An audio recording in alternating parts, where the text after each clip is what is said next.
Já, komið sæl. Nú ansið hlýr loftmassi hérna á leiðinni til okkar og það spáir að gera ráð fyrir því að það beri nú aðeins að hlýna á morgun en síðan á sunnudaginn að þá verður þessi loftmassi komin yfir landið og hann kemur síðan til með að haldast hjá okkur alveg á mánudaginn og jafnvel þriðjudaginn líka en síðan á miðvikudaginn að þá fer nú að kólna aftur hjá okkur. En ef við lítum á yfirlitskortið þá höfum við þessa hæð hérna fyrir sunnan okkur sem er að yfirgefa okkur og ætla nú að fara hérna, koma sér yfir til meginlands Evrópu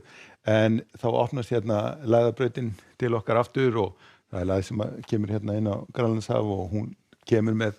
þetta hlýja loft en hún kemur líka einnig með úrkomu þannig að það verður nú nokkuð blautt hjá okkur svona á sunnudag, mánudag og þriðjudag. En við skulum líta á stöðuna eins og henni núna. Það er svona hæg breytileg átt á landinu og hitatölur svona víða og undir frostmarki og það er nú gert ráð fyrir því að það verði hæg breytileg átt á landinu í nótt og mjög víða frost og það verður því hálka áfram hjá okkur en síðan þegar að kemur fram á morgundaginn þá finnum svona vestanóttin að verða ákveðnari og hún kemur núna til með að koma með einhverja vætu inn á vestanverðu landi og búast við því að það verði kannski einhver slydduél sem að komi til með að falla og eins hérna á annesjum norðanlands. En síðan áfram á annað kvöld að það fer nú vindur svona að byrja að snúast til suðlægrar áttar þá förum við að sjá svona fyrstu áhrifin frá þessari lægð og sjáum hvernig hitatölunar byrja að rísa á sunnudagsmorguninn og síðan svona upp úr hádegi á sunnudeginum að þá verður farið að rigna allt sunnan og vestanvert landið og hitatölunar komnar upp í 7-8 stig hérna sunnan og vestanlands á norðausturlandi aftur á móti gert ráð fyrir að það verður nú svona heldur svalara og verður nú líka einnig þurrt á sunnudeginum en síðan á mánudeginum að þá verður nú áfram sunnanátt, það verður áfram úrkomusvæði yfir landinu og má gera ráð fyrir því að það verði rigning mjög víða á landinu og við sjáum á hitatölunum að það er frostlaust allt land og hámark hiti gæti alveg farið upp í 10 stig. Og á þriðjudeginum að þá verður nú farið að draga aðeins úr þessum hita, það verður samt ennþá hitatölurnar yfir frostmarki og það verður líka farið að draga úr úrkomuna en það verður nú samt blautt hérna áfram sunnanvert landið.